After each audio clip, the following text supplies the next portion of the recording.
함께 보실 하나님의 말씀은 시편 73편입니다.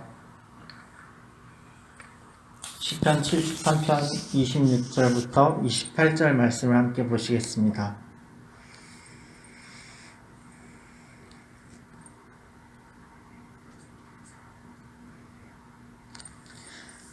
다 함께 한 목소리로 읽겠습니다. 내 육체와 마음은 쇠잔하나 하나님은 내 마음의 반석이시요 영원한 분깃이시라. 대저 주를 멀리하는 자는 망하리니 음녀같이 주를 떠난 자를 주께서 다 멸하셨나이다. 하나님께 가까이함이 내게 복이라. 내가 주 여호와를 나의 피난처로 삼아 주의 모든 행사를 전파하리이다. 아멘. 하나님만이 이러한 제목으로 하나님 말씀 증거하여 드리겠습니다. 현대사회는 양보다 질, 어떠한 가치의 싸움에 들어서고 있습니다. valuable, 어떤 물량주의라는 것보다는 이미 우리는 쌓아놓고 살고 있잖아요. 생산되는 것들은 많아서 창고에 있고, 사람들은 여러 가지 옷을 집에다가 쌓아놓고 새 옷을 꺼내서 입고 새 신발을 꺼내서 신고 그렇게 살아갑니다.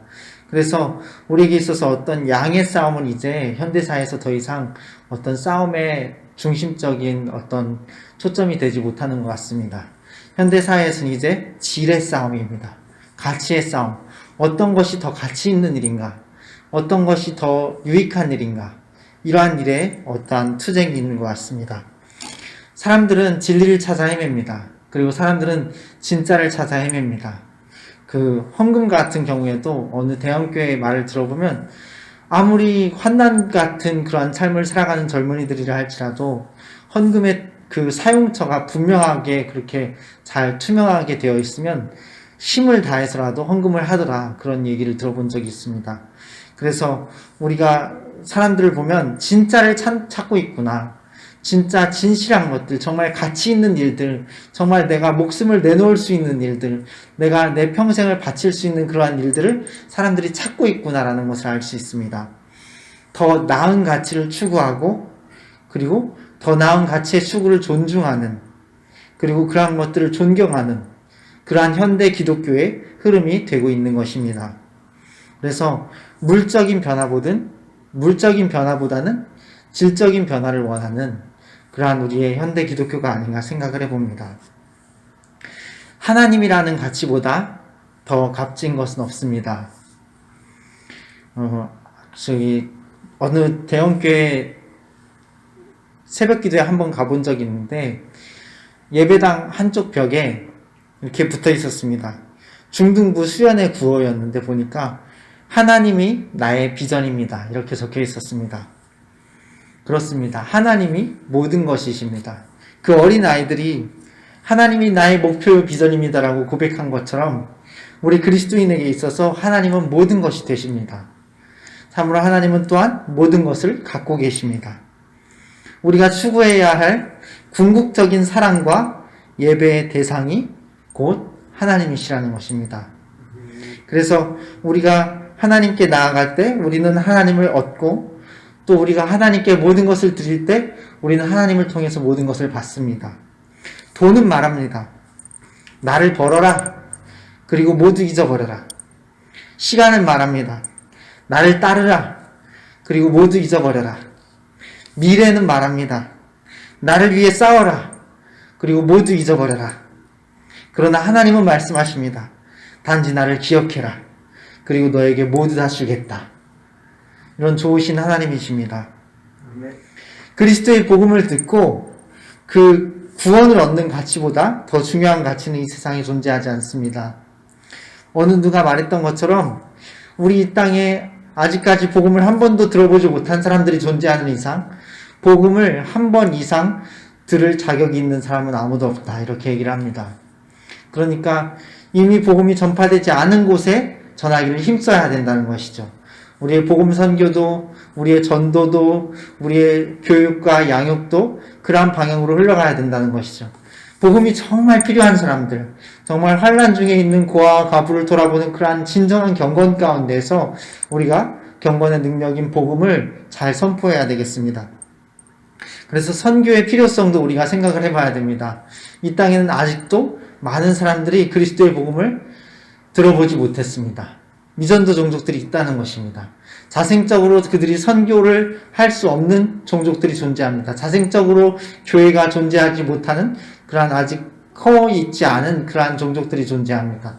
그들에게 복음이 다 전파되었을 때에 그제야 그리스도께서 다시 오신다. 끝이 오리라 말씀하셨기 때문에 우리는 하나님의 마지막 때를 앞당기는 사람들로서 그리스도의 복음의 용사들로서 더욱더 복음이 들어가지 않은 곳들, 또 우리가 살고 있는 이런 도시와 같은 곳들 가운데서도 빈민들, 또 어떠한 좀 도시의 외곽에 있는 사람들, 그들에게 복음이 아주 들어가지 않은 부분들이 있기 때문에 그러한 것들 우리가 집중 공략할 필요가 있습니다.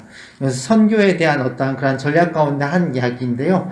세계의 작은 절반이라고 합니다. 25세 미만, 어린아이들, 청년들, 이런 사람들이 또 복음에 아주 취약한 계층이라는 거예요. 그리고 너무나도 복음이 필요한 사람들이라는 것입니다. 세계의 유수한 세계적인 지도자들, 기독교 지도자들 가운데서 90% 이상은 다 10대 이전에 자신의 삶을 하나님께 드렸다는 거예요. 그래서 그만큼 우리가 더욱더 다음 세대 연령대들 가운데에서 우리 나라의 미래도 그들에게 달려있지 않습니까? 다음 세대들 가운데에서 더욱더 하나님의 사람들이 일어날 수 있도록 하나님의 백성들이 양육되고 일으켜 세워지고 그들이 정말로 하나님이 나의 비전입니다. 그리고 하나님께 맡기고 또 하나님과 씨름하고 그러한 영적으로 성숙한 사람들이 될 수 있도록 우리가 기르고 양육하는 건 너무나 중요한 일이라고 할 것입니다. 그래서 우리는 참으로 이 선교의 필요성에 대해서도 우리가 온전하게 전략적으로 잘 접근을 하고 아직 복음을 들어보지 못한 사람들 중심으로 전하는 것이 중요한 일이다 하겠습니다.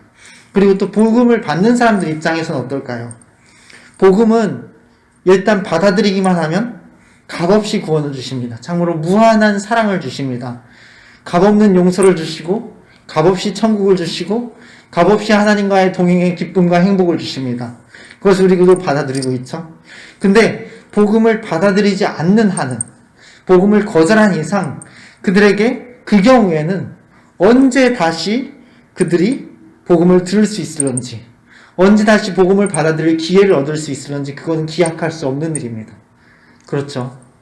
그래서 우리가 유대인들의 예를 보면 알잖아요. 우리가 유대인들에게 먼저 복음이 들어갔지만 그들이 거절하였기 때문에, 그들이 메시아이신 예수님을 못 받고 그들이 사도들을 쫓아내고 복음을 거역하였기 때문에 오히려 이제 이방인에게로 향하게 되었고, 온 이방인이 그리스도께 돌아오는 와중에도 유대인들은 아직 돌아오지 않고 온 이스라엘이 구원을 얻을 그날은 마지막 때에나 가능할 그러한 완악하게 된 그러한 예시를 볼 때에 복음을 거절하는 죄가 얼마나 무서운 것인가, 이거 한번 생각해 보게 됩니다. 물론 복음을 받아들인 이상은 이제 더 이상 그 죄에 처해 있지 않죠. 복음을 받아들인 이상은 완벽한 용서를 받았습니다. 무한하신 하나님의 사랑이 함께 하십니다. 하나님이 신실하게 끝까지 책임지시고 인도해 가십니다. 성도의 견인이라고 하죠. 끝까지 견딘다. 끝까지 견디게 하신다는 거죠. 하나님의 주권으로. 그런데 복음을 거절한 이상, 복음을 받아들일 수 있는 기회를 놓친 이상은 또다시 그 기회가 언제 올지 기약할 수 없다는 것입니다. 이건 아주 무서운 일입니다. 그래서 우리 신자된 우리 입장에서도 우리가 이제 복음 안에 들어왔기 때문에 복음 안에서도 여러 가지 가치의 싸움들이 있잖아요. 그 가치의 싸움 가운데서 복음 안에 계시되어 있는 영속적인 가치를 취할 것인가, 우리가 참으로 그러한 선택 앞에서 심각해져야 한다고 생각을 합니다. 복음 안에 계시되어 있는 우리가 어떠한 물량주의를 택할 것인가, 아니면 질적인 변혁을 택할 것인가, 이러한 기로 앞에서 좀 더 심각해져야 된다고 생각을 합니다. 왜냐하면 그것이, 그 선택이 언제나 있는 것도 아니고 다음을 기약할 수 없을지도 모르는 선택이기 때문입니다. 물론 우리는 구원을 받았습니다.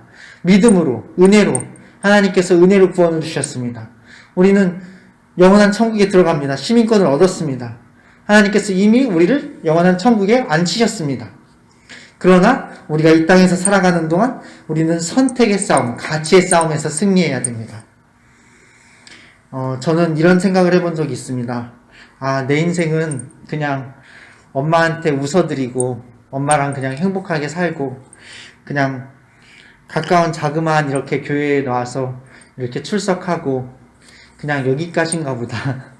그냥 이 정도인가 보다. 그런 생각을 해본 적이 있습니다. 그런데 우리가 어떠한 무명함, 유명하지 못함, 그런 가운데서도 하나님을 누릴 수가 있다면, 하나님을 향유하는 그 기쁨을 가질 수 있다면 우리는 정말로 가장 큰 축복을 누리고 있는 것입니다. 그래서 그렇게 하나님의 그 향유함, 하나님을 소유함, 그런 가치를 누리기 위해서는 우리는 먼저 죄와의 단절이 필수적입니다. 죄를 버려야 되죠. 죄를 미워해야 되고 죄를 끊어내기를 힘써야 되고 더욱더 거룩하게 죄에 대해서 민감해져야 됩니다. 하나님께서 얼마나 죄를 미워하시는지, 또 하나님께서 우리를 얼마나 사랑하시는지, 우리가 죄에 넘어질 때 우리가 하나님의 진노를 생각할 수도 있지만 또 한편으로는 하나님께서 얼마나 안타까이 여기시는지, 하나님께서 얼마나 우리를 붙잡아 주시길 원하시고 우리를 일으켜 주시길 원하시는지 그것도 생각해야 되죠. 그리고 죄와의 단절을 이룬 이후에 우리가 가치의 싸움에서 승리해야 되는 것입니다. 우리가 더 나은 가치를 추구하는 것, 더 영속적이고 더 본질적인 가치를 추구하는 것, 더 온전한 가치를 추구하는 것, 무엇이 있을까요? 사랑, 평화, 믿음, 소망, 인내, 충성, 성령의 열매도 있지만 또 여러 가지 말할 수 있겠죠. 그러한 영적인 가치들을 추구하는 것, 내적인 가치를 추구하는 것에 있어서 승리해야 된다는 것입니다. 우리가 그러할 때에 우리 상황이 어떠하든지, 우리 내 자신이 세상적인 기준으로 볼 때 어떠하든지 상관없이 우리는 하나님을 향유하는 삶을 풍성하게 누릴 수가 있다는 것입니다. 왜냐하면 그러한 가치들이 하나님께로부터 본질적으로 우리에게 주어지는 축복이기 때문입니다. 그래서 하나님께로부터 주어진 그 축복, 그 본질적인 가치의 싸움에서 승리하는 우리 모두가 되었으면 좋겠습니다. 오늘 시편 기자의 고백이 오늘날 우리의 고백이 되었으면 좋겠습니다. 시편 73편 26절, 28절 다시 한번 다 함께 우리의 고백으로 한번 읽어보시겠습니다. 시작. 내 육체와 마음은 쇠잔하나 하나님은 내 마음의 반석이시요 영원한 분기시시라. 대저 주를 멀리하는 자는 망하리니 음녀같이 주를 떠난 자를 주께서 다 멸하셨나이다. 하나님께 가까이함이 내게 복이라. 내가 주 여호와를 나의 피난처로 삼아 주의 모든 행사를 전파하리이다. 아멘. 기도하시겠습니다. 살아계신 하나님 감사합니다. 우리가 참으로 주님을 피난처로 삼습니다. 우리의 소망은 주께 있습니다.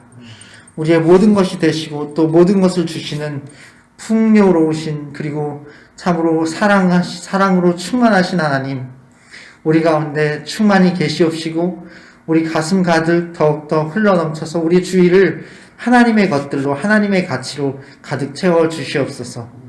완전하신 주님, 우리 교회가 더 부흥하기 원합니다. 더 많은 사람들이 함께 나와 예배할 수 있도록 주여 그들의 마음을 움직여 주시옵소서. 주님 사랑합니다. 예수님의 이름으로 기도했습니다. 아멘.